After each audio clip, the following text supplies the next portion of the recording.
Hello. Big loud microphone makes everybody's jump. Okay, so hello in the physical space. Hello in Verbella. Verbella, I'm going to make you guys live in the room right now. Welcome, everybody. I should probably get my script up. That's always helpful. If I can find it. There we go. So I have to do some refreshing of screens, I just realized. Tom warned me about that, and I haven't done it yet. Give me a few seconds here. Hit refresh right there. And to hit refresh right here. And hopefully it actually refreshes. There we go. So hopefully right now you guys are able to see some stuff on screens. There we go. There we go. All right. Welcome. So Verbella, can you hear me? Yes. Yes. Excellent. Wanted to make sure we could hear you as well. So welcome. This is the next evolution. Tonight we're going to be speaking about immersive technology and artificial intelligence. One of the things I always do this, and I'm going to ask the folks in Verbella to do this as well, but show of hands, who has been to one of these before? All right.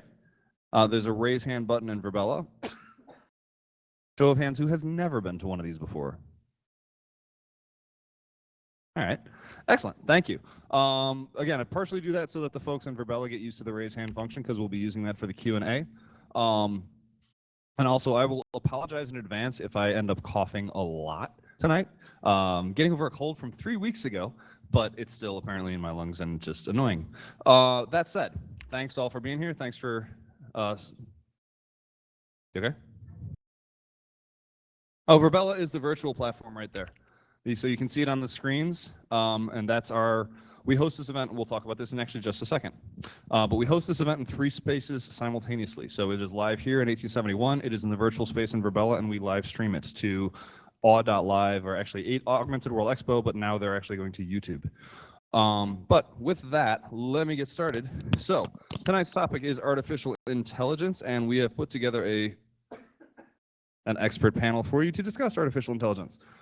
Each panelist will present on their background and then have a one-on-one with one of our hosts before we move into a panel conversation, fielding questions from either the physical space, Verbella, the virtual space, or the live stream. My name is Matt Wren, and I'm the founder of VRAR Chicago and The Next Evolution, which we started back in 2017. I will say my passions and expertise cross a whole lot of emerging technologies, and that is all I'm going to say about that. I'm happy to talk more about it after the stage presentation, talk to you all one-on-one. But that said, the next evolution is also AWE Nite Chicago, Augmented World Expo. Please check out awexr.com or awe.live for anything and more information about Augmented World Expo. It's a great organization. I encourage you to check it out. The next evolution, this event that takes place monthly, is free and has always been free and will always be 100% free to attend. As such, we are completely supported by donations. Here's a QR code. We would love it if you guys would make a donation. I'll flash this up again towards the end of the event, but we would like to keep this event free going forward. This is the only way that we get to do it. And we also get to do it thanks to the generous support of our sponsors who give us space, such as 1871, which is where we're all sitting, and to introduce 1871. Hello. Some of you I've seen before. Welcome back. For those of you that I saw with your hands up who have not been to 1871, we love to just give a little explanation of who we are. So we are a nonprofit incubator and innovation hub. We're unique because we support businesses literally from idea all the way up to corporate level businesses. So we support the full maturity curve, we like to say. We're really excited to have you in this space. We host a lot of events throughout the year to support our members. They're open to the public. So check us out, 1871.com, if you want to get involved. Thank you. And thank you. Now, with that said, as I mentioned, we are in multiple spaces at the same time, which means we also have multiple hosts. So I would like to introduce our virtual host for the evening. That is Trisha Blake. Trisha Blake is a dynamic change maker, a joy seeker, and Afrofuturist who brings her passion for technology, innovation, and empowerment to the forefront of her work. As a change practitioner at the City of Toronto and the founder and CEO of My Third Bloom, she advocates for accessible technology to empower underrepresented communities in the areas of women's wellness and education. Hi, everyone. Great day. Trisha here. Multi-hyphenated. I think we forgot one. I didn't put it in my bio, but I also call myself the rich auntie in the metaverse. Our virtual panelists and myself are in an environment, as we just said, Verbella Open Campus, and are excited to be here for this conversation. And I will now introduce Sarah to share some words. Hi, everyone. I am Sarah Segrest. I'm the VIP of community here in Open Campus. Open Campus is a free and open to the public virtual world built with the Verbella platform. And we're unique because we've done all the virtual urban planning of this kind of growing city here and have a lot of different residents and neighbors, as we call them, meeting up and are so pleased to be part of this kind of reaching across the different layers of connection with 1871 and all mentioned here. So thank you very much, and please come visit us anytime. Thank you, Sarah. I also want to give a special shout out to XR Women. XR Women is a collaborative professional community of over 700 women and allies from over 60 countries. Hold on. Actually, it's 61 countries as of today. We are passionate about being industry leaders of accessibility and inclusivity and empowering more women to take their place in XR. Every Wednesday, we host a program featuring women speakers and panelists, engaging workshops and discussions, and more. In just 3 years, over 155 women have taken the stage, sharing their insights, expertise, and passion for immersive technology. XR Women is more than just a community. We are a movement. We are a force for change, shaping the future of immersive technology. Thank you, Tricia. We'll get back to you again in just a moment. We do also have a lot of great community partners that support the event, namely Venity, 2 Degrees, Independent Gaming Developers Association of Chicago, 2112 Chicago, and Envision. And with that said, we also want to point out that we have an NFT tied to this event. For those of you who have never been here before, there's a QR code up on the screen right now. You can scan the QR code. It will take you to an application that allows you to download an NFT. In December, we are giving away a VR headset. I can confirm that at this point. It's going to be a VR headset.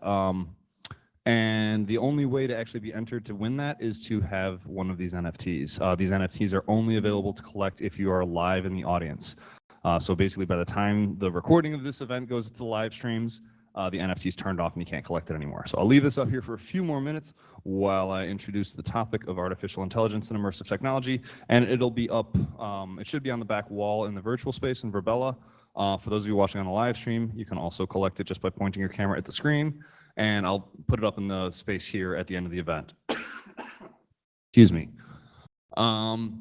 Okay, so what we're talking about tonight is artificial intelligence and how it crosses paths with immersive technology, namely virtual reality and augmented reality. And so artificial intelligence has been, I will say, essential to the development of immersive technologies from the start. There's a pretty well-known artificial intelligence technology called OpenCV, which is Open Computer Vision, which is basically the base of almost all augmented reality that you see in devices today. If you dig down enough into the libraries of augmented reality, you will find OpenCV is actually what's driving a lot of the image recognition that's going on. It's also behind some of the algorithms that are being used for what's called SLAM, simultaneous localization and mapping, effectively a camera recognizing its location. So on top of that, artificial intelligence, essentially the technology of artificial intelligence is at the base of a lot of the developments of immersive technologies, virtual reality, augmented reality. Coming full circle, you are now starting to see a lot of artificial intelligence being implemented within virtual reality. So for example, if you go into a VR space and you're dealing with an AI-enabled non-player character or potentially an AI-enabled chatbot, you're starting to see AI become the content that you actually interact with in the virtual space. And we're also seeing a lot of, there's been a huge push lately towards generative AI, and you're starting to see generative AI building images, building text, and in some cases actually being able to produce 3D models and the environments that are being used for immersive spaces. So there's a whole lot of crossover between AI and virtual reality, augmented reality, immersive technology. We wanted to explore some of that today. I'm sure we're going to hear a little bit more later about a technology called NERF. Show of hands who knows what I'm talking about. Neural radiance fields. I know I see a few of them. Basically, this is the ability for you to take a picture of a physical space, run it through an AI algorithm, and have it automatically generated into a virtual environment or a 3D model. This is technology that is existing today. It's currently being developed, and I know we have one of the experts who's going to be here to talk about it. So these technologies, again, they've been ingrained for several years. They've been well implemented.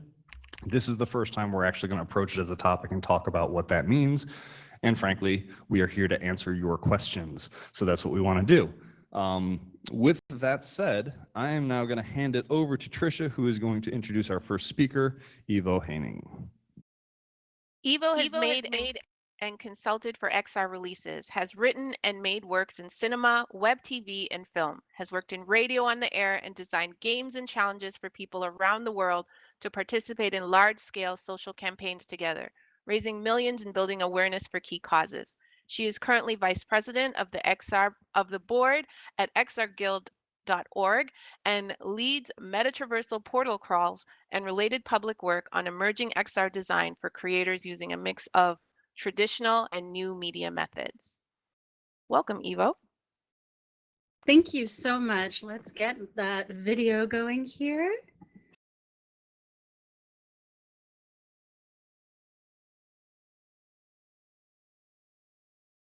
Okay, let's see if that's working for you.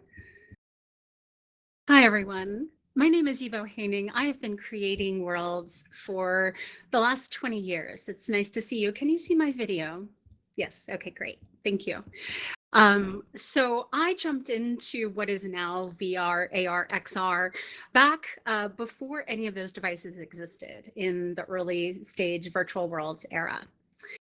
And today I create a wide variety of virtual worlds, but I also use a number of generative media tools. So we're going to talk today about how generative media fits together with this broader space. And I'm hoping that, yeah, you are seeing my slides. So I'm going to have you go ahead and go to the next slide. And I will do my best to try and keep track on those slides. So I wrote a book earlier this year called Prompt Craft. And Prompt Craft is specifically how to use the language of prompting into any type of media. That includes things like large language models like ChatGPT from OpenAI or Claude from Anthropic. That also includes image generators, Midjourney, Stable Diffusion, DALL-E, for example, video generators, and as Tom alluded to, also world building tools, things that can make a skybox or a 3D asset. I use all of these tools in my media production work, and in the book, which I'm currently working on a second version of, a second edition, you can explore a little bit of what those parameters and the language changes are so that you can be more effective in your own prompt craft. Next slide, please. So I jumped into this space a very long time ago, but I wanted to give you a very quick definition of what is a prompt craft, what is prompting in general. So when you are prompting, you are sending text, but it could also be images or emoji or other characters into the tool. The tool, a transformer, is then going to find a new way to express that information. It is going to take noise and create an image or a video or some other type of media asset. So when you're thinking about your creation of worlds, we are also engaging in a process of reality craft and thinking about broadly, not just how to use a prompt or a single word, but thinking broadly about all of the different inspirations we have in our artistry, right? All of the things we do throughout the day-to-day. So when I want you to think about reality craft, that is every detail of an AR or a VR experience.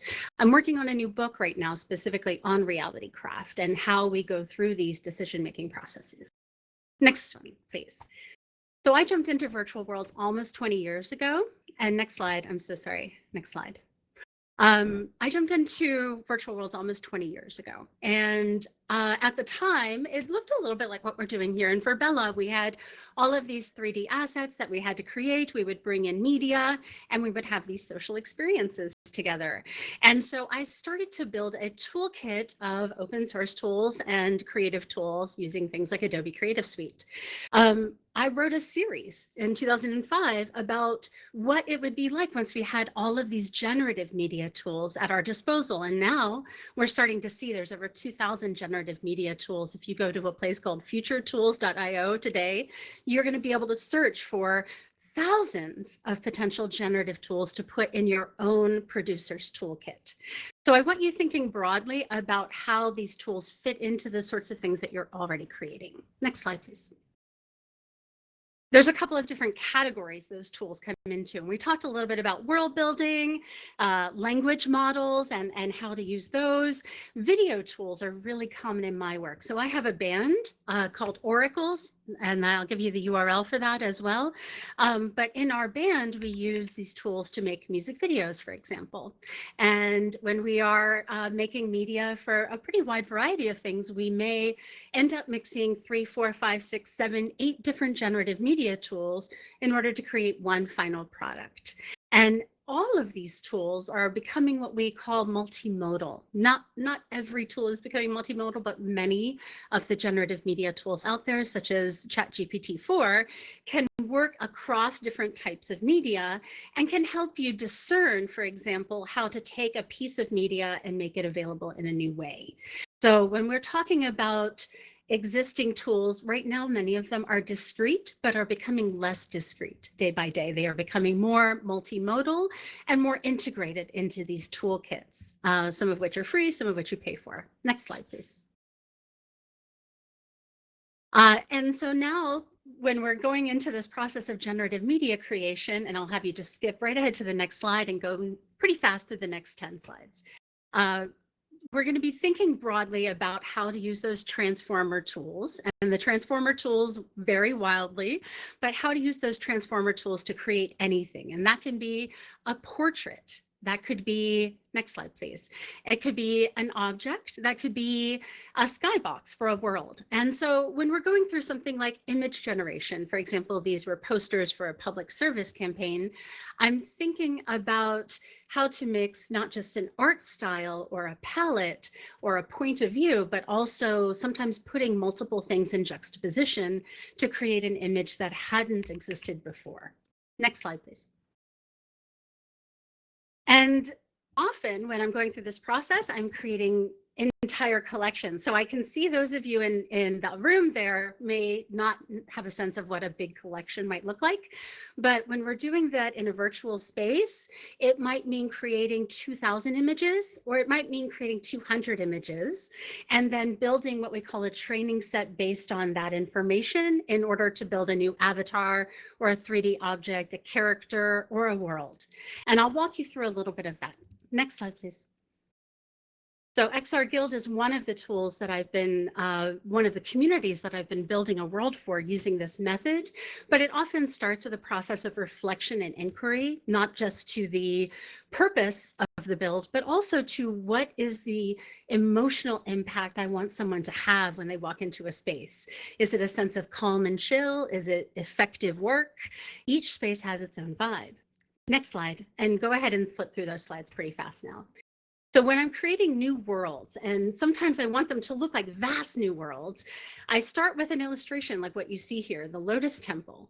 And the Lotus Temple is becoming what we will call the XR Guild building. If you go to the next slide, you're going to see the mock-up of what will be XR Guild's Guild Library and Hall. We are building this right now in multiple XR spaces in order to connect the public commons of immersive leadership and connect people to the research that has happened for the last 20 years. So I'm on the board of XR Guild. XR Guild works specifically with industry leaders to think about mentorship, but also ethics, research. Where do we need to be making sure that we are creating safety layers, for example, with our communities? And also, how do we support each other as professionals, much as we're doing here tonight? So the XR Guild building will eventually be a place where you can go and find that research or meet with your colleagues, have a private or a public meeting. And this will also be connected to new public spaces that are growing, such as the Virtual Worlds Museum, that is also using generative tools to design what will become a immersive WebXR space. So often we use generative tools in the first stage of an iterative process, but it's not where we end up. What we use for ideation. And if you go to the next slide, you're going to kind of get an idea of what this is like. Hey, Eva. Yeah. Sorry to interrupt you. I know we're running up on time right now anyway, but I also, Tom was only able to convert so many of your slides given the time framing, so that's Totally what we fine. got. Totally fine. I think we're great. So I think we're going to do a couple of questions, and I'm happy to talk more about how all of these public spaces are connected together. But we talked earlier about XR Women, and Julie Smithson and some of the others leaders here. We've been all working on a project called Meta Traversal. And that also uses these generative tools, but specifically to imagine how we can all connect together and connect all of our worlds together. So that's what's coming up. And if you're interested in any of these ideas, the new book Reality Craft is going to be coming next year. I'm looking forward to interviewing some of you for that book as well. Thank you. Oh wow, thank you, Evo. That was awesome. I love the Lotus Hall. Only because the logo for my third bloom is a lotus. But one of the questions that I want to ask you is, you talked about the portraits, the objects, and the skyboxes. How do you see the synergy between AI and XR pushing the boundaries of creativity, especially in fields like film, cinema, and immersive design? Right. Well, for example, in film, we've been using these, what are now generative tools. We were using previously other forms of algorithmic tools and AI in CG for the better part of 2 decades. So when you think about world creation, we basically went from procedural world creation, which is a different form of AI, to generative world creation. And generative world creation is a little bit more explicit. You can modify things, and it's a little bit more iterative.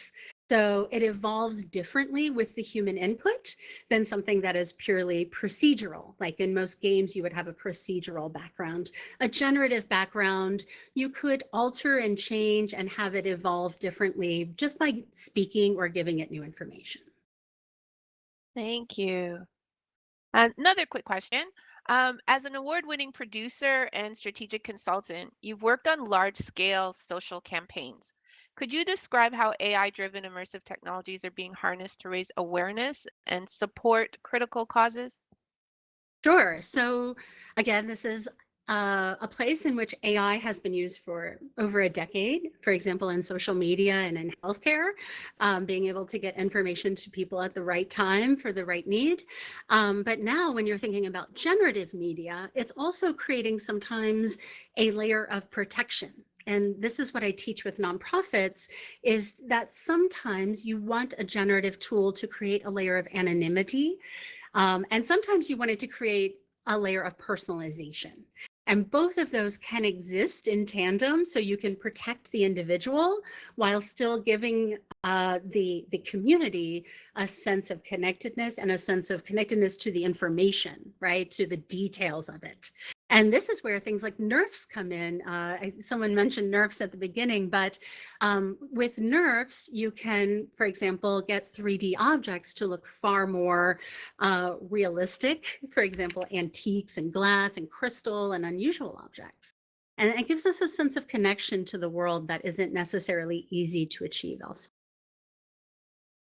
Thank you for that. Thank you for sharing. I think maybe one more question before I hand it off. This is a good segue. What do you foresee as the biggest challenges and ethical considerations when integrating AI into immersive technologies? And how can creators address these issues responsibly? With all of our work, whether that's at XR Guild or anywhere when we're talking about ethics and the rights of the individual, I often encourage people to start with a consent-based approach. And so in prompt craft, that means I don't use people's names or their IP unless they asked me to. I don't prompt other people's names in my work because I don't want to step on their creative toes. That's a personal choice I make. I also wouldn't put other people's personal information inside of any generative tool because I don't have their consent to do that, right? So we often think about consent as being something big, but it's often this light conversation that needs to happen in order for everyone to feel safe before they engage in collaboration together, no matter what the tool is. But if you start with a consent-based approach, and then you think also about the consent of the end user, if you're creating something, you want to make sure that that is communicated throughout. Now, that doesn't mean that every generative tool is ethically sourced or created. Many of them are not. And so I would encourage you to do your own homework before diving deep into a specific tool to make sure that it meets your needs, whether that's for your company or for your individual creative. Thank you. I hope that everyone got some great takeaways there. Great to meet you all. Thank you, Evo. Over to you, Matt. Yep, and we'll have Q&A for you. The audience Q&A will take place as soon as we get done through all the presenters. So everyone will be able to ask questions. But with that said, our next presenter who's live here in person is Xiaoshen Chang. He's going to come to the stage right now. I'm actually going to hand you this microphone and then I'm going to step off the stage for a moment. So Xiaoshen Chang is the CEO of FinTech for Good and the co-chair of AI 2030. He's on a mission to build and scale responsible innovation for a better world.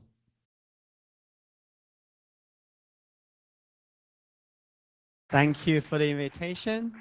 And do I sit or stand or do? Okay. Okay.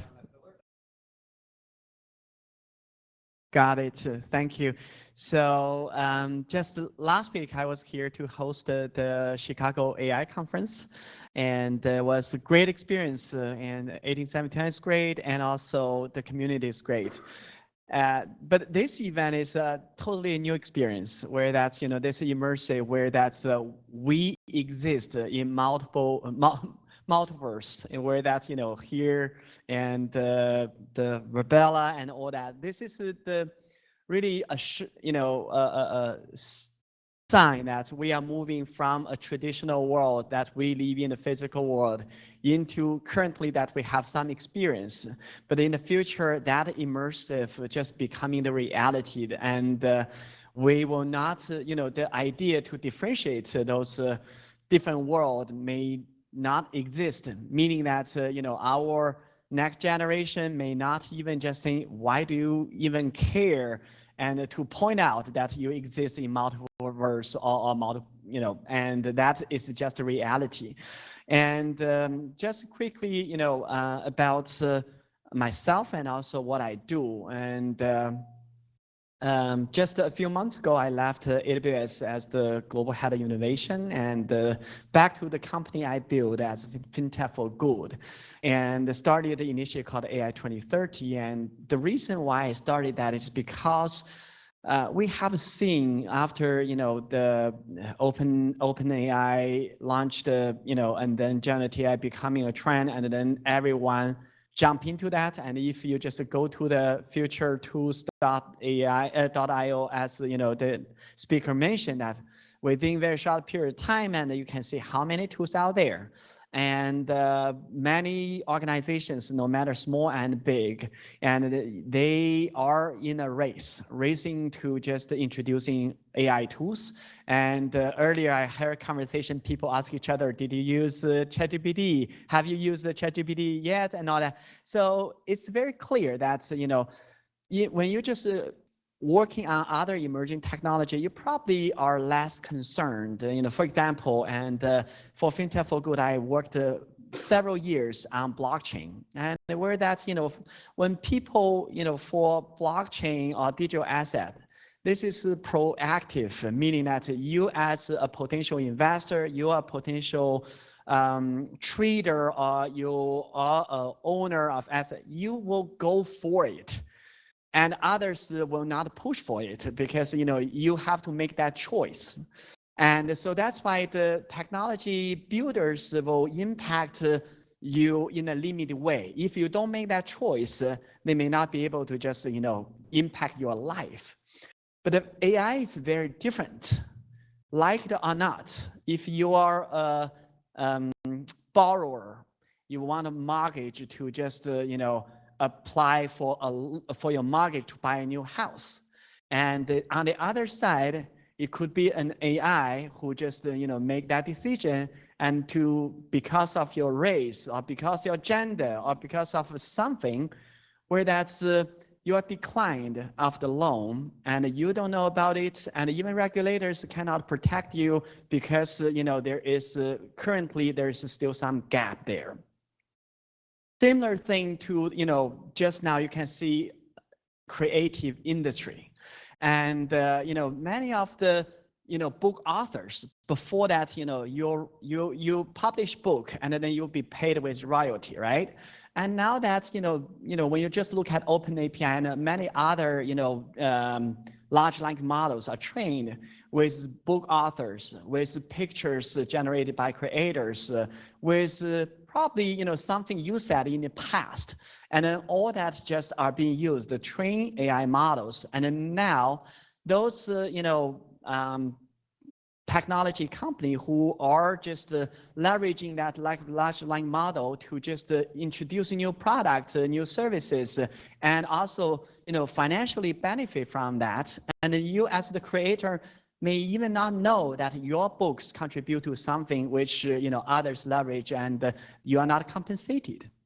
And another example is that if you are, for example, driving a vehicle, and that vehicle, there's nothing wrong about your driving, but another driverless vehicle, and which are programmed in the way they already made a decision when there is a situation on the road, and then this car will make that choice. That choice, it may just impact your life, but again, you are not part of the solution. You are not part of even the conversation. So those kind of AI related application or innovation has a significant impact to everyone's life, you like it or not. And AI has started to impact your life in a fundamental way. So that's the reason why I started AI 2030 is that we cannot leave AI only in the hand to the technology company. And how can we just make sure that AI is being deployed and even researched in the responsible way? Are there fundamental questions that need to be answered, being fully discussed, and people who should be at the table have their voice heard? And those principles which are guiding the companies to build and have those principles be fully agreed upon by those who may be impacted by it. So all those basically we are looking at a new moment where this current rule or laws are insufficient to protect us.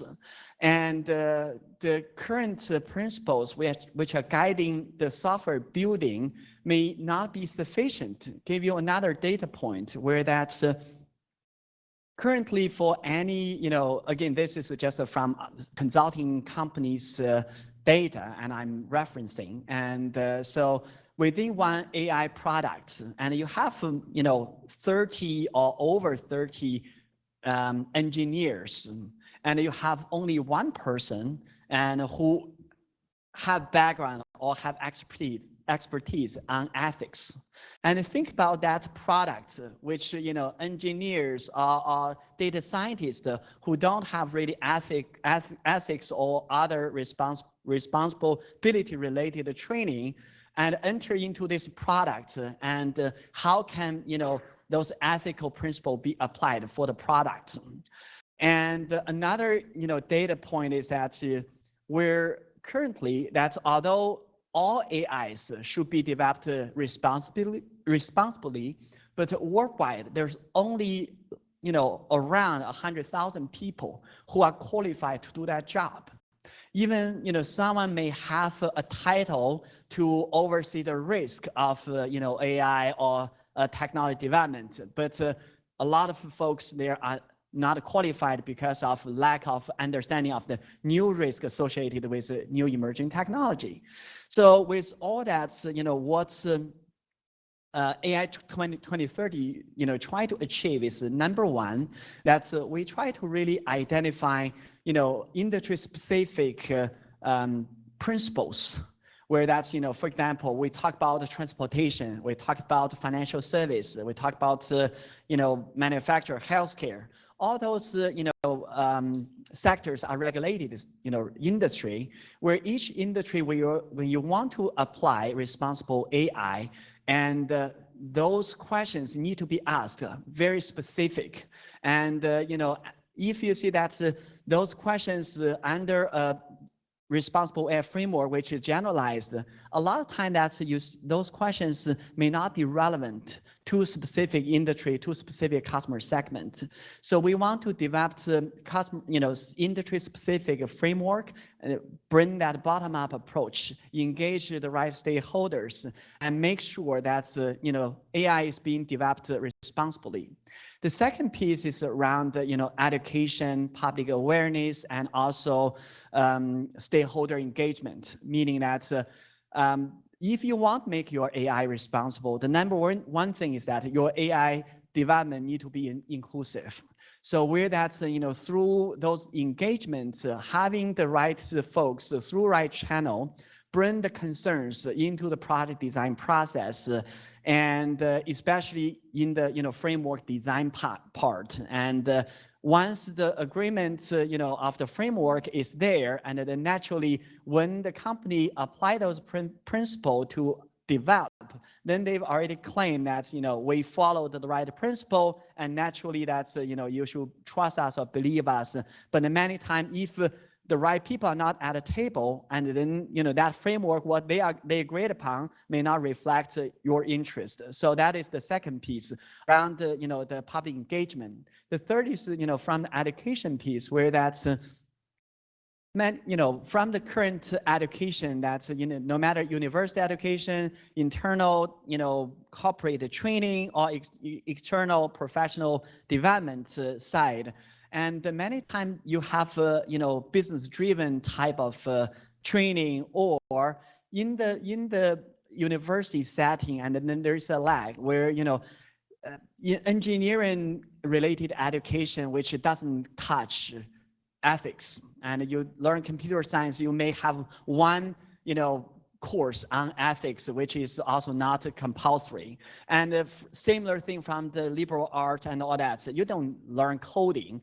And where that's in the future, if we, in the future, which will be a collaborative intelligence between human and machine, and those education really are in lack of a fundamental piece, where that's humans need to really receive new type of knowledge in their education system, how that can be channeled.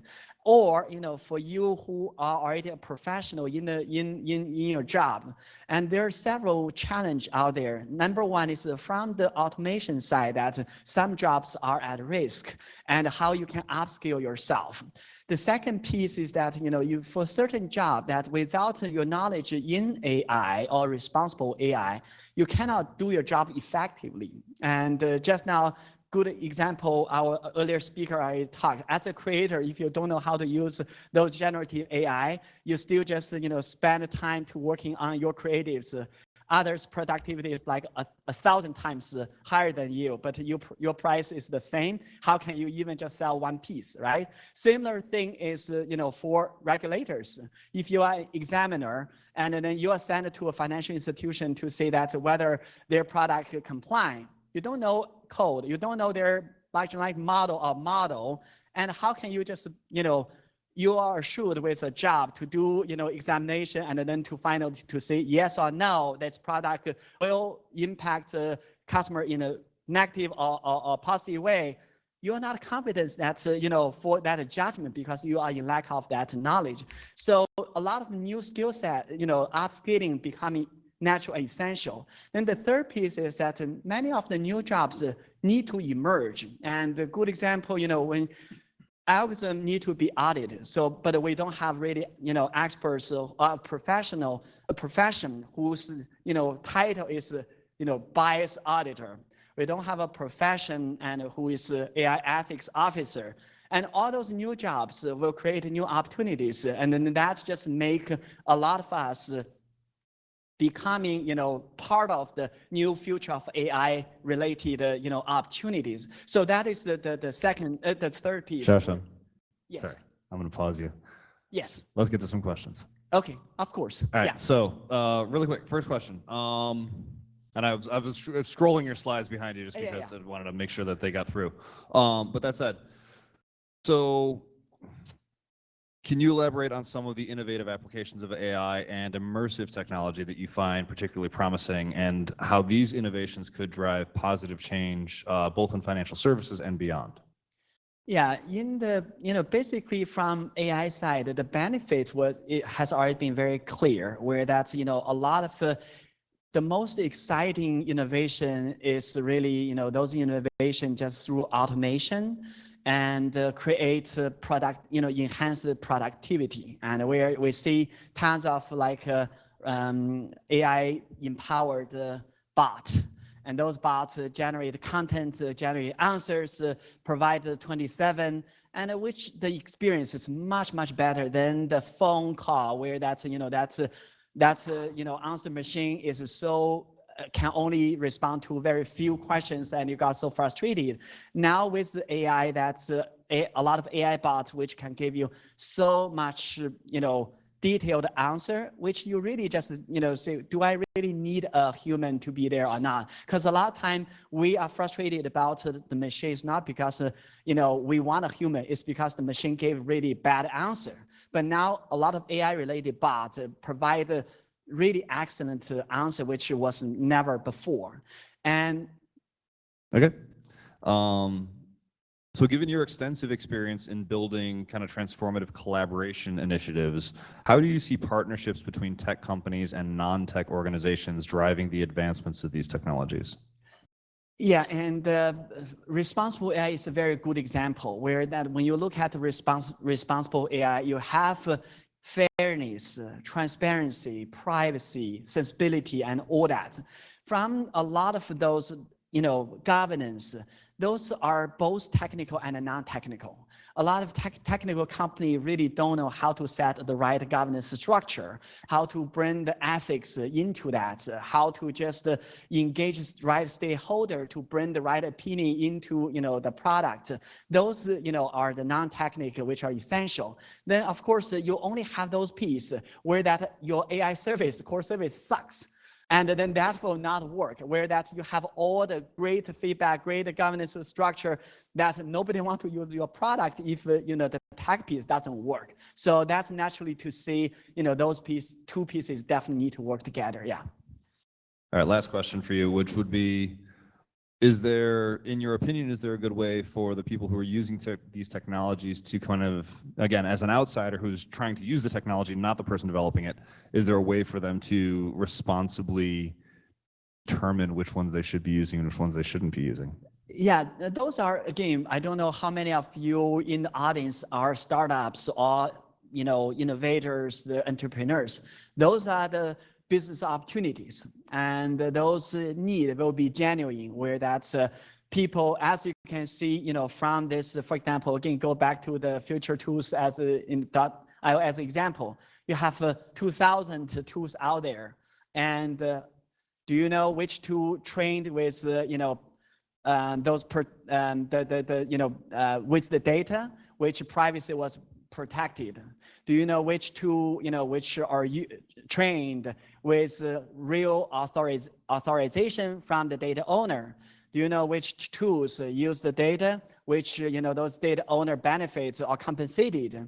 Do you know? So a lot of those, and also, for the tools that's, do you know that's whether the tool, which are used to generate results, and then those results, and then they can explain to you how that result being generated, and then they can just give you all the details of why a decision is made that way or that. So there are a lot of questions that the users will have, and then the providers may not have, where that's you as a an entrepreneur who can just fill that gap, where that to basically bring those principles up and also create knowledge and rating and different type of tools, and then making users understand what they're using, what consequences may apply, and also how you can just communicate that amongst each other, and also bring that to a broader group or community. Those are, I think,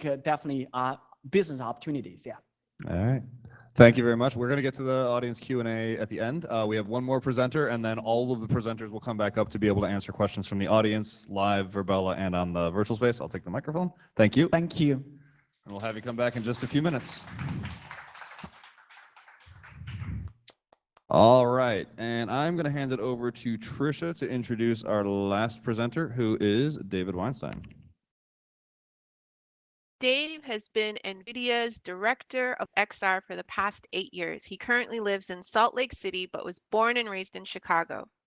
Dave is passionate about the intersection of XR and AI and firmly believes the future of XR is streaming. Welcome, Dave. Thank you, Trisha. It's great to be here. Hold on, let me figure out how to turn on my camera.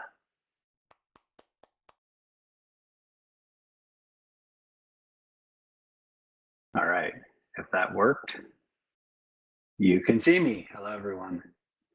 Awesome. All right, and then let me get my slides are up. Thank you.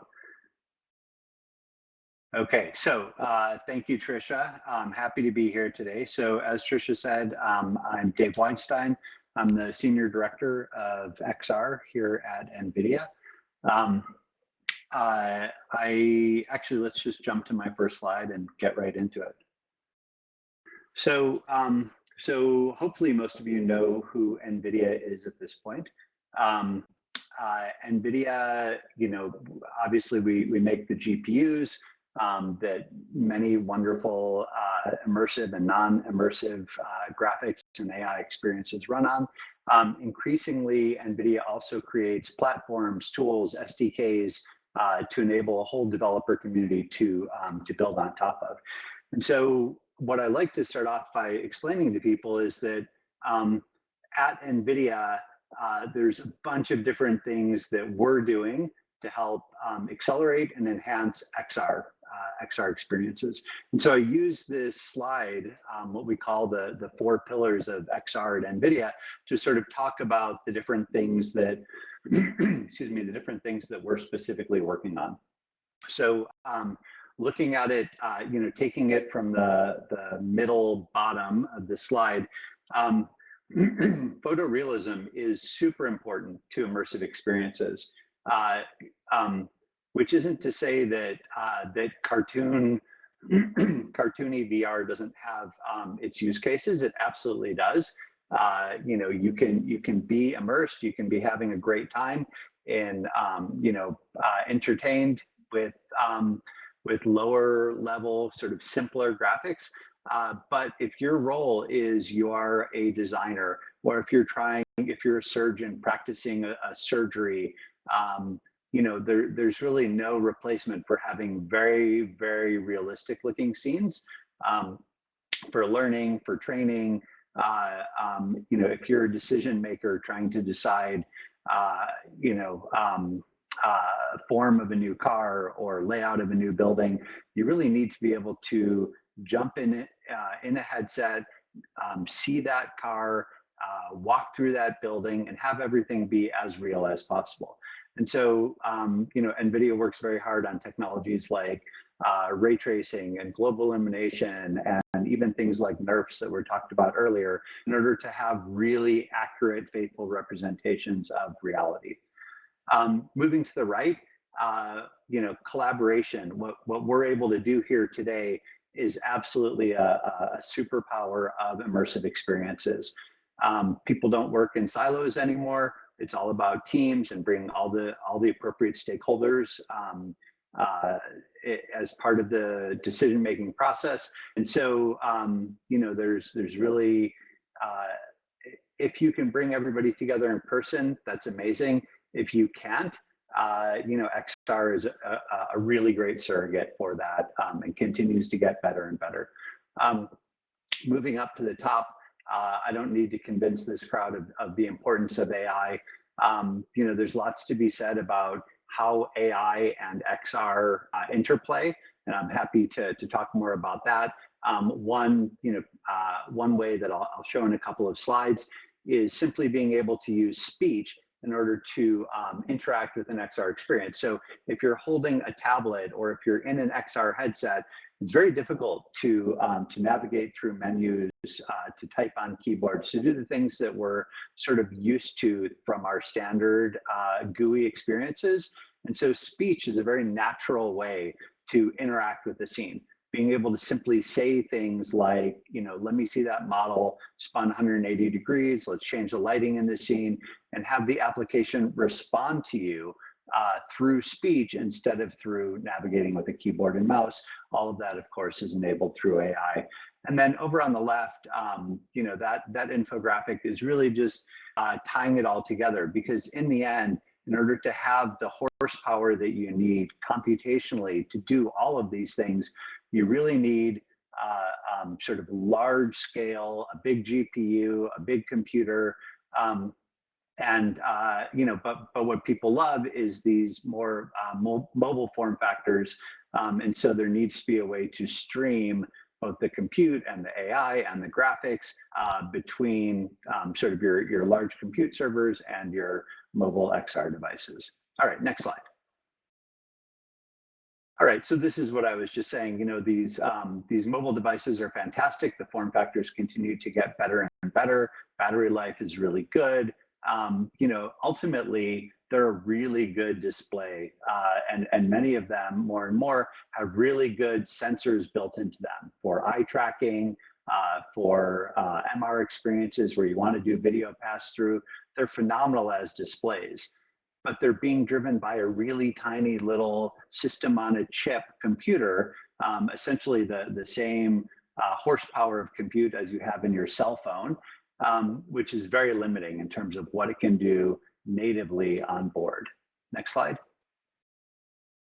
And so at NVIDIA, we set out to build this thing that we call Cloud XR. And the idea was pretty straightforward. Let's take those beautiful XR experiences, you know, photorealistically rendered, you know, running AI, doing all these sort of heavy compute things, have them run in a server, and then using streaming, make it possible to experience those games, those applications, those experiences on your lighter weight, more mobile devices. And so that really was, you know, a fairly straightforward insight. Making it work was really challenging.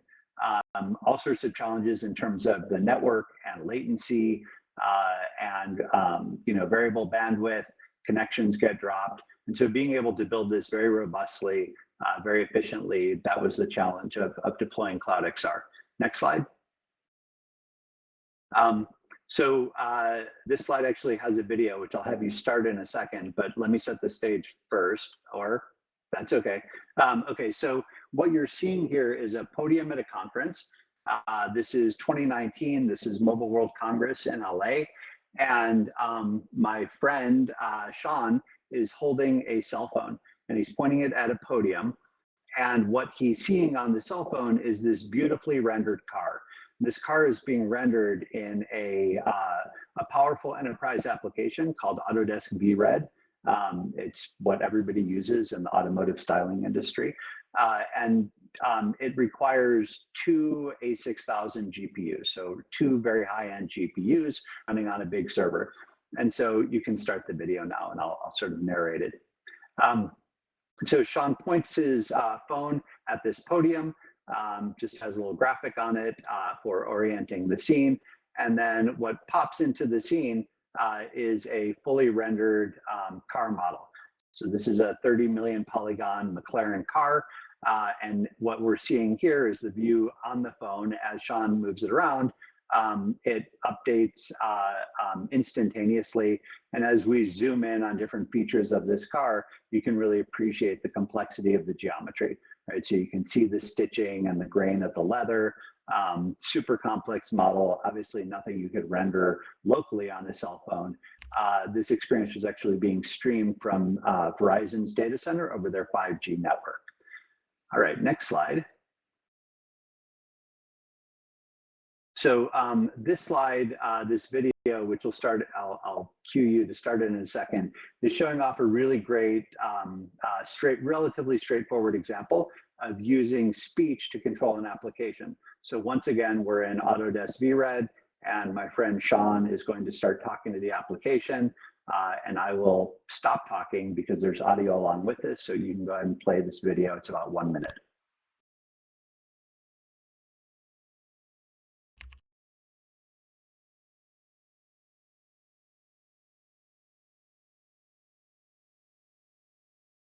Are you hearing audio? Because I'm not hearing audio coming through here. Matte and black interior and black matte rims and tinted glass and dark headlights and dark garage. Change to a heroic camera. Dramatic left front hero. Turn the wheels the way they would have to go if you wanted to drive in a clockwise direction. Turn wheels right. Call this configuration the Batmobile.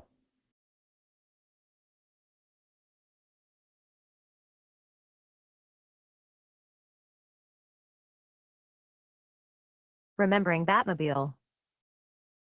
Change all of the Batmobile settings to something you think Barbie would prefer.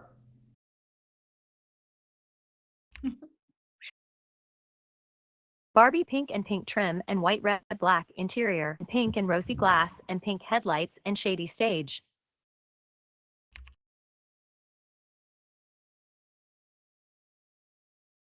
Excellent. Okay. So the cool thing about that video was VRED doesn't have any natural language understanding built into it. But it does have what are called variant sets. And the idea of a variant set is it knows things like how to paint the car black, or how to make the interior black, or how to change, set the camera. And so what we did in that example is we essentially scraped the list of commands that VRED knows how to do. We scraped the list of variant sets that were associated with that car. And then through some magic on the back end, we tied in ChatGPT so that it could make sense of the utterances, the things that Sean was saying, using a speech-to-text model and then a large language model as well. And then using something called zero-shot learning, it would figure out, based on the things that it knew how to do with VRED, how to then respond to Sean's prompts. So pretty amazing, and just kind of scratching the surface of what you can do with AI. And of course, this was a desktop example that we screenshot here, but it works immersively as well.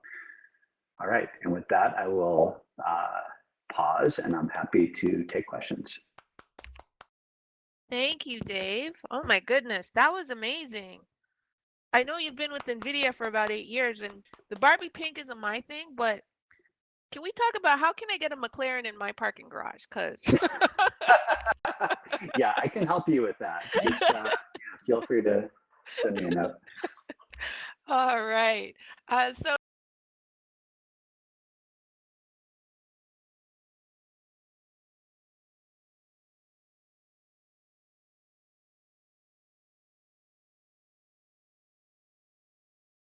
are intersect, and how do they benefit businesses? Yeah, it's a great question. So, my background is computer science, so I think of things in terms of stacks, in terms of layers, and it turns out that AI can benefit XR pretty much at every layer of the stack. So what I mean by that is, for those of you who are computer graphics people, I'll get a little bit technical just for a second. When you're trying to render for a VR headset, you're rendering typically at 90 frames per second in stereo at high resolution. And just from a graphics point of view, that's really challenging. That's a lot of pixels per second. It's way more than you would typically have for a desktop design application, for example. And so part of the way that we can hit that frame rate, hit that number of raw pixels, is using something called DLSS, which is really just upresing. So NVIDIA has developed a technology where you essentially render a lower res image and it's able to upscale. And the same thing can work in time, where you can render, say, every other frame, and then you can use AI in order to fill in between frames. And so all of these AI tools, or I should say, that layer of rendering in the AI in the graphics stack can be accelerated with DLSS inside of a headset. As soon as we're trying to do things like mixed reality, it's all about understanding the world around us, recognizing objects, identifying people. And that, again, is sort of an AI problem. We have things like gesture recognition where users want to be able to point and have the system respond, be able to track things like hands. And so really the answer is all the way through that stack, including speech understanding, including speech generation, things like we haven't even touched on really Gen AI, but in that car example that I just showed, being able to say things like, oh, let's put this car in a sunny beach setting, and using Gen AI to create those backgrounds, as Ivo was talking about at the beginning, super powerful, right? We all want to be world builders, and wouldn't it be fun to jump into a headset and just be able to speak to the application to create those worlds? I love that. Thank you. World built. Listen, I'm still stuck on the McLaren. So I'll create the world, a big mansion somewhere with Your my McLaren, drive parked. it around. I mean, that is, so sorry, just to add one more thing, or finish answering your question. I think virtual assistants are going to be one of those other superpowers for immersion. So we've all had the experience of working with someone who's just a phenomenal assistant to us, right? It's almost like they read your mind. So if you're, a film director and you're on set, the assistant to the director, the director starts to say like, oh, let's move that. And the assistant already knows what they're going to say, right? They're helping. We all want that virtual assistant in our XR experiences for information, like just being able to ask it questions, for remembering what we have done previously in the application, and just being really another set of hands. So like the example that I just showed with changing the styling of the car, so I think that virtual assistance is going to be one of these huge wins for AI plus XR. Hell yeah, I imagine. I need a virtual assistant, like stat. Yeah, me too. Yeah. For those considering, so let's just take a step back. So for those considering integrating XR and AI into their business, like just starting out, what advice would you offer them as a starting point? Yeah, great question. There's a ton of tools and documentation. Again, Ivo referred to futuretools.io, right? I haven't checked it out yet, but I will. There's so many great tools out there, and they've been integrated into a number of the tools that you use every day, right? Adobe Suite now has AI tools integrated into it. And NVIDIA makes a number of platforms. There's a phenomenal set of tools called Picasso, which is all about generative AI, right? Being able to send in text prompts and say, give me this type of an image, give me that type of a video, give me a 3D model. So it's basically speech to anything, any sort of media content. So yeah, I would start with exploring a lot of the great tools that are out there. learning about prompt engineering, super, super smart. That makes a ton of sense. And then start playing with the tools, right? You can't really learn it until you get your hands dirty. And fortunately, all of these tools have wonderful interfaces where you can start trying them, playing with them, and just jump in. Be curious. I love that.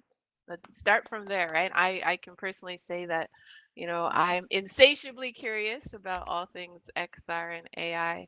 So I'm sure I hope the audience is taking notes. I think we might have time for one more question from me before we open it up to everyone.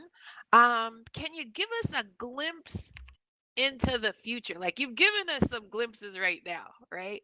But just in terms of how it can continue to reshape different industries, like in terms of the future of XR and AI, like we talk virtual assistants. Is there anything else? Yeah, I think we're just starting to see a new generation of XR devices that do a phenomenal job with mixed reality, right? And I'm super excited about what that's going to mean for that intersection of XR and AI. We have these ingredients. We have the project that I just showed you, which is kind of a virtual assistant that we can tie into content creation applications. Now we have mixed reality headsets that do a really good job with pass-through video and hand recognition. And so tying together all of these pieces, I think is going to enable the creation of really phenomenal new tools. And we'll kind of look back at today, at this era, as kind of this big boom where those ingredients were put together and people started to create these fantastic experiences and tools for everyone to use. Thank you. We just have to continue pushing the boundaries. Thank you so much for sharing. I'd like to thank the other speakers for sharing as well. Lots of knowledge, lots of insights dropped here. I think we can now move on to question and answers. Yeah. Okay. So real quick, how this is going to work, because we do have 3 live audiences and we can get questions and answers from all 3 of them. I'm actually going to ask Patrick to come on up and grab a microphone because I don't want to make Ben walk around too much. So there's a microphone by Tom. So in the physical space here, the way that this works, the way that Q&A works is basically raising hands. So if you raise your hand, I will try to call on people in the order that I see hands go up. In the virtual space, if I cannot see you, I'm actually watching the list of people in the virtual space as well, and I will call on people by raised hand in the order that things went up. Do have audience on watching the live stream who can actually ask Tom questions through the comments. So if I see Tom's hand go up, that means it's coming from YouTube. But I do know that I saw a couple questions up in the front center here several times, so I'm going to let you guys go first. Patrick will hand you the microphone. The way that this works, so in the virtual space, while we're doing this, just so you know, in the virtual space, when I call on you, feel free to please open your microphone at that point. We'll try to ask your question and then close your microphone again. If you end up having trouble with audio in the virtual space, you can type your question into chat and I'll let Trisha read it out. But we have a couple live questions in the live space right now. And Zhao, you're going to come back up on stage here? Because feel free to bring the drink with you. That's great. I've got one too. But you can ask a question to any one of the panel members, all the panel members. It's entirely up to you. But we'll go with our first question right here. Go ahead. Yeah, hi. This is a question for Zhao. So I'm glad you came up. Boy, it was hard to take a big bite of that concept sandwich that you were presenting. That's like a lot of information. But I guess my question or curiosity about this is in the realm of what you talked about, ethics. And with ethics, there are rights and wrongs and boundaries and kind of things that enter into the legal realm. And when you talk about AI and you talk about the future, you're talking about 2030 as being sort of your desired date in the name of your company, is how do you go to change policy to get the powers that be, governmentally and governance, kind of understand what those ethics and boundaries are legally? And just a little something about that would be interesting. Sure. And so governments all over the world actually are all over it. And just yesterday, that's White House issued the executive order and on responsible, AI, and with 3 keywords: trustworthy, safety, and I forgot the other one. But in general, that's basically the administration requested all the agency to just look into their own specific, area that they're focusing on, and to make sure that AI development, AI research, AI application really, are being done in a responsible way. And then that's open basically door for the different government agency to build their capacity, and also to just start rolling out the stuff. And then at the state level, there are a lot of lawmaking process already going on. And then especially in California and all that, there are already several new rules and laws which are being, introduced. Worldwide, like EU just have the EU AI Act, and Latin America, Asia, and all government agencies are trying to working on that. But my point is that it's beyond the law. Law is the lowest level of requirements for you, and then the ethics is a lot of is like you want the country to becoming good, and the law is that basically it's like the minimum you can do, make you comply.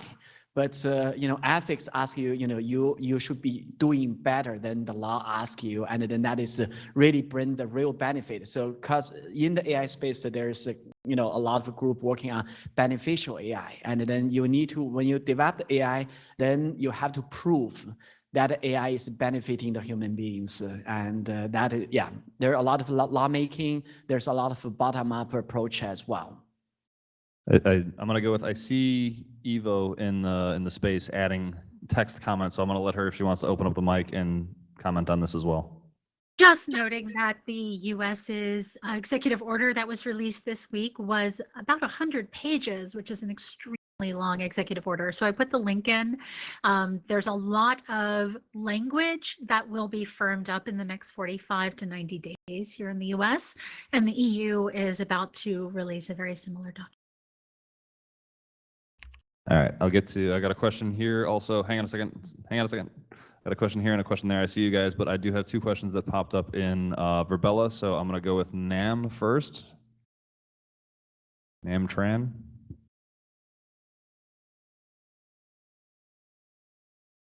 Your mic's open, but we can't hear you.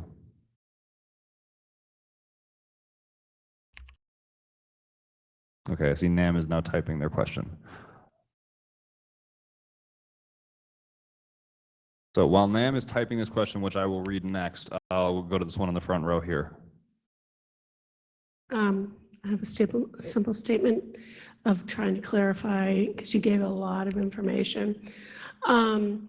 So basically, what the fear is that we will become so reliant on AI.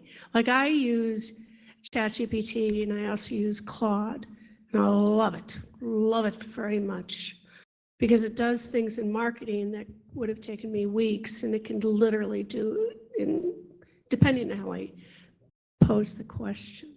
So my thing to you is that the fear, not only of the unknown, but we will become so reliant that we will trust them over ourselves, right? That's what you're saying. We need people to come as a group to give ideas, but if we're constantly relying just on AI and we don't trust ourselves any longer, that be false, I guess, because of misinformation. You have a question? Sorry. It's not a question. Okay. It's I'm trying to clarify what you were trying to say. Is that it? Yeah, just quickly, that's I think that's a concern where that's, but it's not the whole story. Meaning that if AI will guaranteed to do good, why not we rely on AI, right? But the point is that we don't know. And a lot of AI is not explainable. And a lot of AI is not designed with ethics. A lot of AI just already generates, bias, unfair result and all that. So if we rely on AI and then AI results may have, negative consequence, and those consequences are really impactful, like life and death and all that, of course we shouldn't. Yeah. All right, I got another question in Verbella. Stephen Kirk. Trisha, do you want to check with Stephen Kirk? Yeah, I'm here. Stephen, are you? Yep, Stephen's on. Yep, thanks. I have a question probably for David, but I'm happy if anybody wants to chime in with other thoughts and ideas. I'm curious, you were talking about the apps that are good to start digging into AI, generative AI, in terms of world design and everything else that goes on.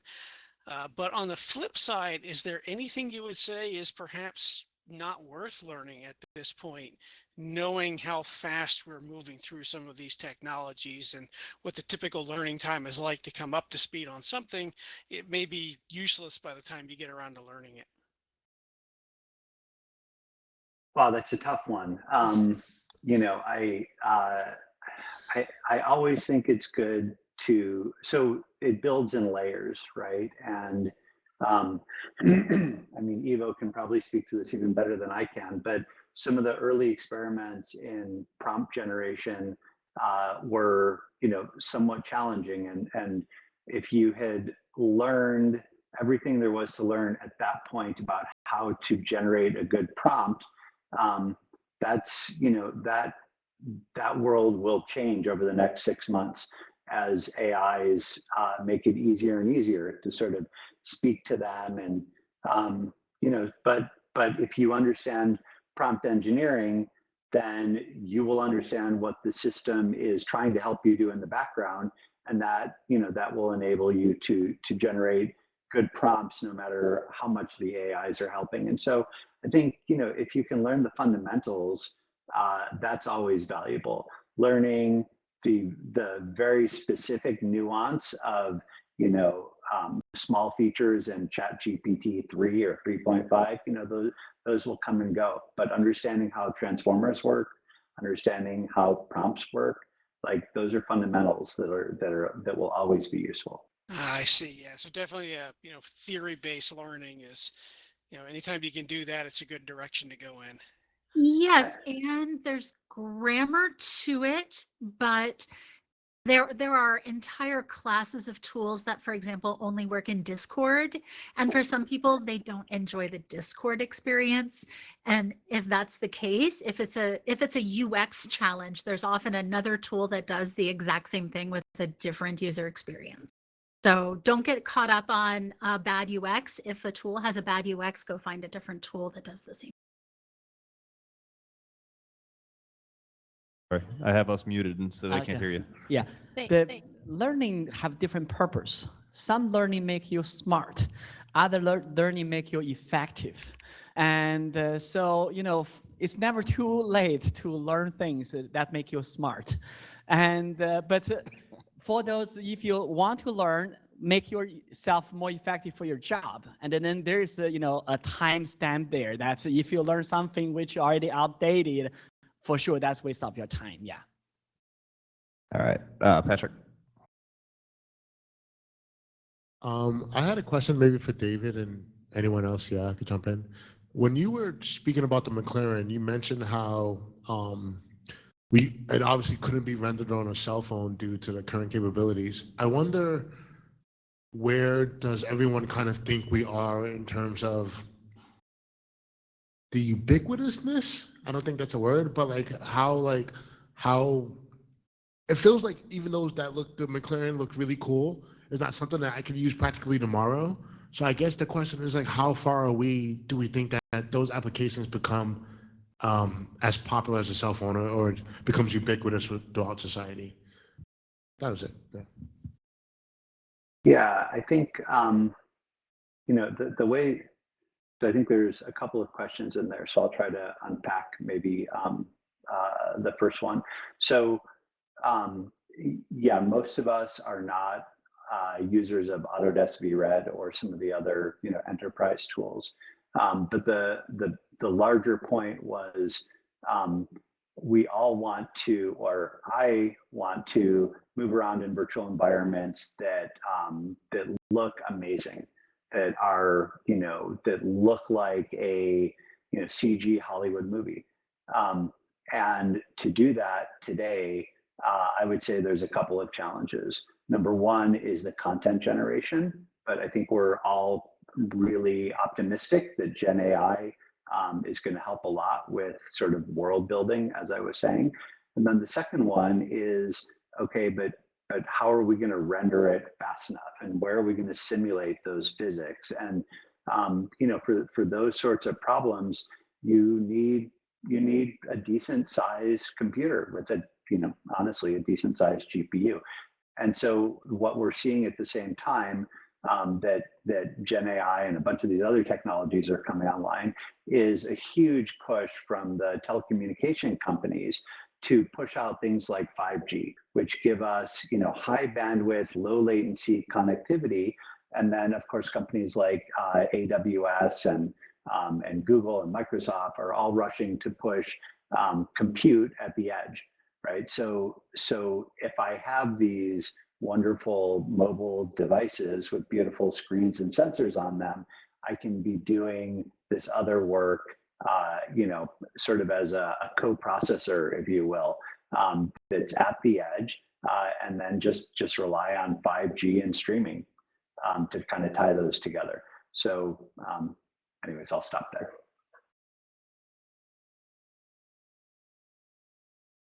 Go ahead. Yeah, so 2 points there. That's one is those technology adoption.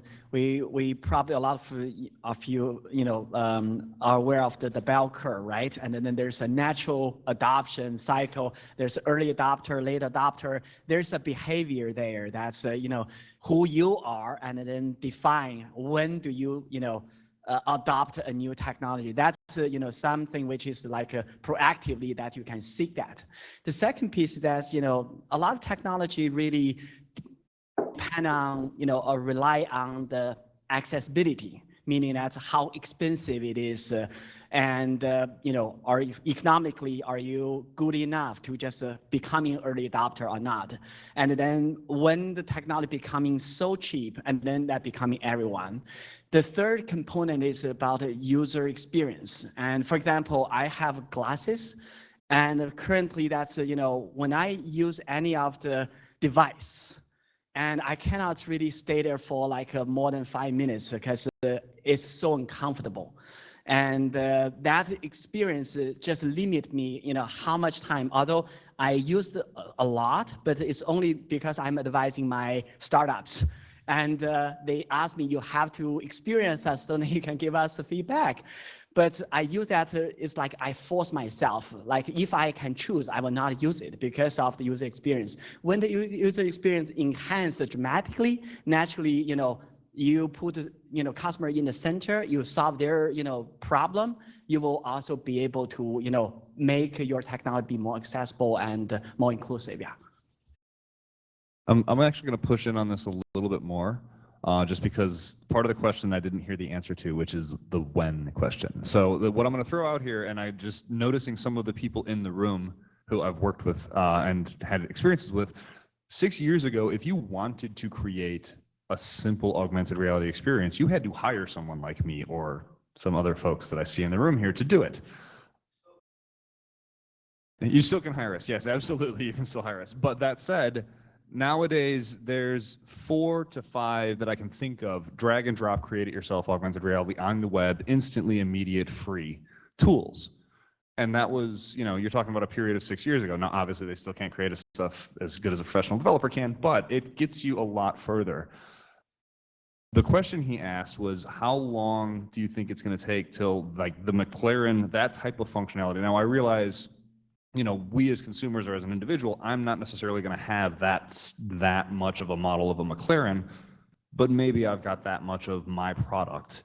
And for me to be able to to create a model and use the type of processing power that was being used to deliver that, and this speaks specifically, David, to you and NVIDIA and the Cloud XR tools, at what point do you see those types of Cloud XR tools being available to, say, a small business?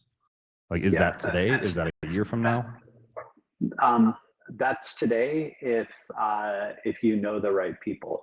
So there are companies like InnoActive who are, will take your VR application, stand it up in the cloud, set up all of the provisioning and orchestration so that your users, your customers can just put on a headset and use it, and it just works for them. But most people don't have a company like InnoActive in their back pocket or know them. And so, my goal is, in the same way that GeForce Now made it super easy to stream your favorite gaming titles, and really easy to get the client application, and you just fire it up and you're using a high performance GPU somewhere in the cloud. My goal is to get enterprise applications to that same point. Okay, got a question in the back of the room here. Yep. I think the intersection of compliance and AI is going to be an interesting place. So my question is, I think with machine learning, if I go to a doctor's office, it'll be able to predict what will happen to me in the next 5 years. With deep learning, it'll be able to predict what will happen to me in the next 25 years. But what if I do not want AI to access my patient health records? Do you kind of see that conflict come pretty soon, where you have existing compliances and then you have AI which almost supersedes the existing compliances? I'm actually going to ask Ivo to answer this one first, just because kind of what you talked about with the personal information. Okay. Specifically, what part of it did you want me to speak to? Just the ability for you, like, you had mentioned how, like, what you're doing now with using personal, if you're prompting, you're not putting someone else's name into it. What do you think should be, and I'm specifically asking you because you're not, because I know where the other two's technology expertise is. I want to get your answer. If AI is going to be this ubiquitous tool, but if I'm, as he's mentioned, if he's going to a doctor's office and saying, listen, I don't want my health record going into the AI for you to use this, where do you think those lines should be drawn? How should that work? What are your thoughts? There are certain controls that are certainly still in the end user's hands. So like my doctor, for example, when using a new AI tool in the waiting room with me the other day, asked my permission first. So in some cases, there is still this consent-driven model. I personally do not trust most generative tools to treat our personal information responsibly. And that includes most of the major companies we deal with, right? Meta, Google. What they are saying today about our data may not be the same as what they are going to say down the road about our data, right? So that's a consideration every time you prompt. When I gave a workshop a week ago for a corporate group, they could not use anything that they do at work in their prompt craft. It was against the rules of their work, right? And different groups have different rules. So in medicine, it's frequently just not allowed to use these tools in the workplace itself, or they can only use tools like Adobe's Creative Suite, where they know it is sort of approved for work, right? And so with a lot of the companies I talk to, they only have a small number of generative tools that they have approved to be sort of within the firewall of the company. And every group has a different approach on this. In education, it's a completely different approach too, because educational libraries, they're often looking for an open source solution that isn't going to return not safe for work options, right? So there's a relatively small number of tools like that. Each of these tools are starting to find their niches, but for most of them, you definitely need to read the terms of service. And one thing that the crew at Mozilla has been doing, a colleague of mine, Bobby Rakova, has been rewriting TOS to be called the terms we serve with.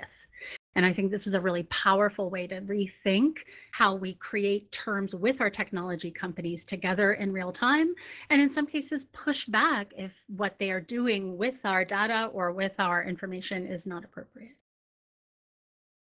I've got a, go ahead, Patrick.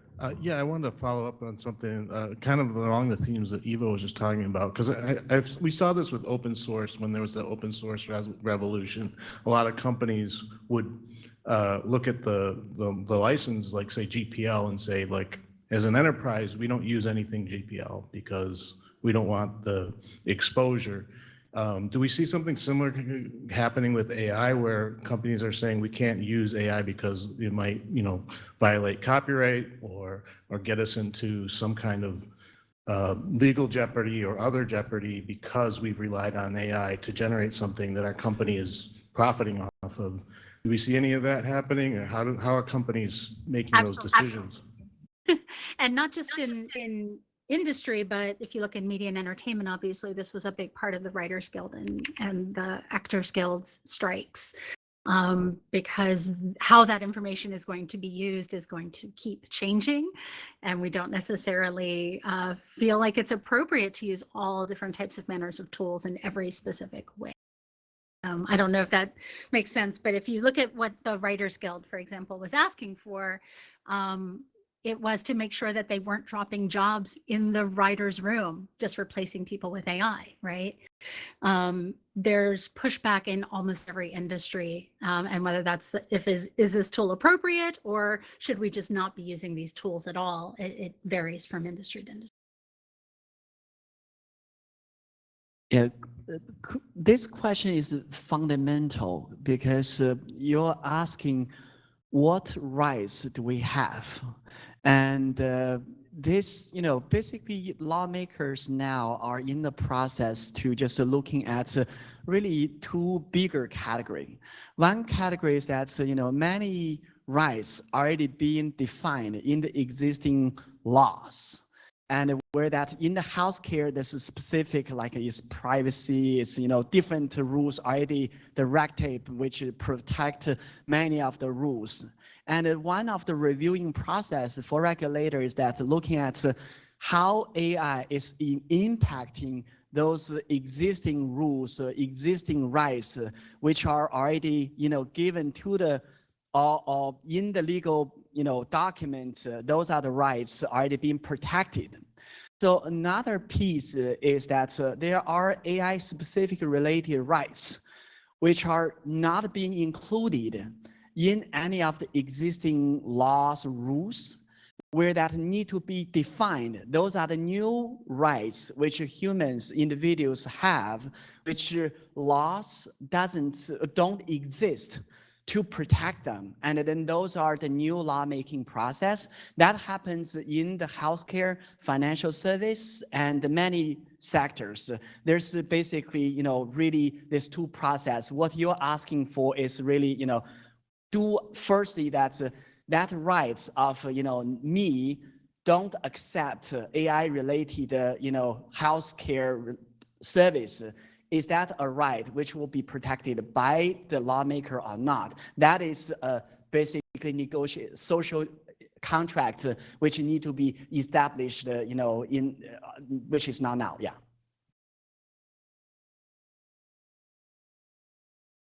I'm just waiting to see if David wants to jump in on this at all, or if he thinks it's covered. I think it was well covered. Okay. All right, I'm gonna see if we have any more questions. Otherwise, we are gonna jump to final statements. I don't see any here, nothing from the live stream. No questions from the live stream. That's interesting. What's that? There was a question in the chat, but Yunji has left, and it was a general question for all of the panelists, aspirational one. If I Can you read that out? Yeah. If you had one aspiration for the future of AI, what would that be? Anyone on the panel can.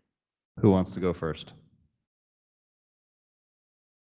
I will say, I think we are eventually moving toward a far more intuitive relationship with all of our computing systems. And so while this generation of generative tools is not necessarily intuitive enough to understand exactly what we're looking for. I suspect future generations of generative tools.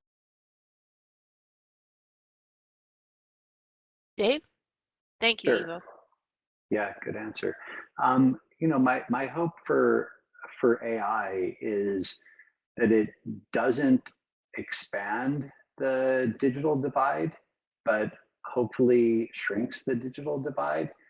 And what I mean by that is, my kids came home from school a year ago or whenever it was, and knew about ChatGPT even before I did, right? And I live in that world, and so there are tools like ChatGPT that are coming online that are super valuable, that all students should be learning about. But I can guarantee you that if we went around and sampled, grade schools around the country, you're going to see a divide already, where there are schools who are figuring out how to embrace it, how to teach their students how to use AI technology, and there are other schools who, for a variety of reasons, aren't. And so, my hope is that we figure out a way to make AI tools like that accessible, that we work to teach everyone how to use them, so that they help to shrink the digital divide, not grow it. Thank So you, Dave. Thank you, Dave. Before Zhao answers, I just want to let you know, just because you brought it up, my daughter in high school had an assignment that she was telling me about how they actually were told to use an image generator as part of their lit class to create the image around the story that they were reading. I love that. It's kind of scary. If you wanted to answer, go ahead. Yes, and just I left the room and came back. A gentleman just left the room and told me that I love your talk, but we are doomed. So my projection for the future is we are not doomed. That's it. All right, we have one last question in the room here. Yes, my question is for David. It's regarding autonomous driving. I was wondering if you feel you're working as a competitor to or in conjunction with a company like Tesla, and who are the major players in autonomous driving? Thank you. Yeah, it's a good question. I don't sit. My team is specifically focused on XR at NVIDIA. And so I read the same things you do about autonomous driving, but I can't really speak for NVIDIA on that front. Sorry. It's okay. All right. So with that, so what we're going to do is we're going to move to final statements. Here's how this works. Oh, you don't get to get away from that yet. So the way the final statements works, I'm going to call on each presenter one at a time, every panelist. This is your time to start thinking, by the way, about what your final statement is going to be. You're going to have about 20 to 30 seconds to just give a closing statement. Anything you want to say about the technology, about what you do, about the program here. Your call, it's your 30 seconds to pretty much talk about whatever you want to talk about. I will call on you. It's your time. So like I said, you got a few more seconds while I explain this to think about what you want to say. After that, I will call on Tricia. She will give her final statement. I'll give my final statement. Then we'll go to some housekeeping.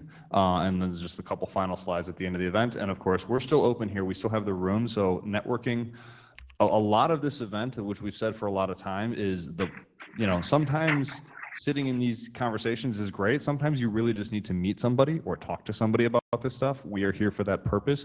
Every one of our presenters, their contact information is available on the website, so you can reach out to them after this if you want to ask a one-on-one question that you weren't comfortable speaking on a microphone, whatever.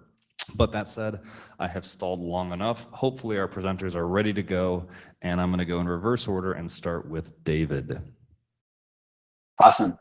30 seconds. Okay, so I'll echo something that I touched on earlier, which is these technologies are all new, and they're all participatory. So get in there and play with them. play with the latest XR devices. Find a friend who purchased the Quest 3. It's really fun. Play with the Gen AI tools that are available online. Like the best thing that you could do, that we could do as a group, is push these tools, test these tools, see what they're good at. Don't just rely on the headlines and secondhand experiences. Get in and participate. All right, Joe, you're next. I like the next evolution, and I think the conversation is really interesting. And from the question, I learned a lot. And I also learned a lot from Ivo and also from Dave, and really thank you. Sweet, thank you very much. Okay, Ivo. You never have a sense of what you can do until you try it. So I'm a woman in her late 40s who started a rock band with a whole bunch of other rock stars from around the world. And it would not have happened without these tools. So try things, explore, experiment, and see what happens. And who knows, maybe you'll be building the worlds we come and see next year. Okay, Trisha. 2 words: be curious. I think the possibilities are definitely endless. We talked about pushing the boundaries, and I'm just thrilled to, this is my first time hosting here, thrilled to have been able to have this glimpse into the future with you all. Just, you know, my immense gratitude for your time and attention. Thank you for the opportunity. I really look forward to many more discussions on, you know, this ever evolving field. Stay curious, stay informed, you know, embrace play. See you next time. All right, and so, you know, the final thing, normally I don't actually jump in and say too much on a final statement, but there's 2 things that I've heard recurring quite a bit here. And I'll just let everybody know in the room as I see Patrick setting up his Quest 3 for those who want to try it. But that said, there's 2 topics that have come up quite a bit. Number one, and I'll echo this, yes, get your hands dirty, try this stuff, play with it. There are hundreds of generative tools out there that, many of them free, that you can literally just go to a website and try them out. Ivo, can you actually, what was that website again? Futuretools.io to go and search which tools might be right for you. Thank you. Futuretools.io, which is one that I'm going to have a lot. I'm going to keep repeating that and probably post it a little bit so that people know to look at that. I've played with myself personally about 25 different generative tools at this point, a lot of them text, some of them images, a couple of them video, tried a couple of the 3D ones, did a few music ones. I'm not a good musician, so I'm glad we have Ivo on the panel today, because none of the music stuff I tried went well. But even video generators, there's a lot of these tools. They're very fun to play with. Try it. The other big topic, which I'm hearing, which I'm going to quote one of the attorneys who actually spoke at our law program about like legal aspects of XR technology, which is that the law is going to take a while to catch up with the tech. The tech moves really, really fast, and the law moves really, really slow. And so, you know, for a lot of those of us who are working in the space, we have to be conscious of that and try to make the ethical decisions before the law requires it, because the law is going to be years behind the technology. So that's my final thought. With that said, I do want to once again thank our presenters, thank our audience members who brought up the great questions. I definitely want to thank the volunteers who work this event and basically make this happen, anybody who's donated to support it, because we wouldn't be able to do it without you. With that said, I will once again humbly ask for donations to support us running this event, because while it is free to attend, it is not free to produce. And with that said, I'm going to talk a little bit about what we have upcoming over the next few months. In December, we're going to be doing an event on social spaces. There will be a stage and a virtual presentation portion of that event. Are you going to walk away? I was going to have him give you applause. That's fine. That's fine. You're still in the room. But we're going to do an event on social spaces. So it will be a shorter stage presentation than normal. We're going to actually focus on interacting within some of the immersive and live social spaces, but the focus of that topic will be social spaces. There will be a stage presentation, a virtual presentation. That's for the December event, which will, as normal, take place on the first Wednesday in December. In January, there will not be a virtual component. We're just going to be doing a social gathering, getting together, having fun. No stage, no presentation. Literally, let's just network and have some drinks and some food and have a good time. We might have some demonstrations there because we tend to almost always have VR demonstrations with us. But our next like full sort of normal stage presentation will be in February, and the topic will be architecture and construction. We're going to be focusing next year a lot on the kind of the Illinois career path, like the career pathways. And you know, while we always pick a new industry every month to focus on, we're going to be focusing a lot. Our industries are going to align a lot with the career pathways next year. But with that said, I promised I would get the NFT up again, so it is up. Thanks again to everybody who's been involved. At this point, the actual official portion of the presentation and the stage stuff is over, and we hope to see you again next month. Please follow our socials. That's how you'll find all the details about the events that are coming up, because the January date is not set yet. So yeah, please follow our socials, check in with us, sign up for the newsletter, and we hope we'll see you again soon. I'm going to turn the mic off, and we're going to move into some more demonstrations and drinks and conversation. Thanks, everybody. Have a great night. Thank you. Have a great night. Bye. And just so you know, and for Bella in the virtual space, I'm going to mute you guys in the room here, so you're good to talk freely amongst yourselves and network there. All right. Thank you. Great night, y'all. Now we can get rowdy. Yay! Where's the dance? Hold on. I don't remember how to dance. Right? Can you hear me? Yes, Nam. How are you?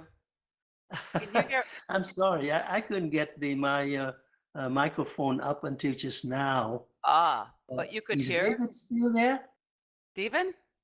Yes. Still here. Still here. Dancing. Hi, David. Yeah. Hello.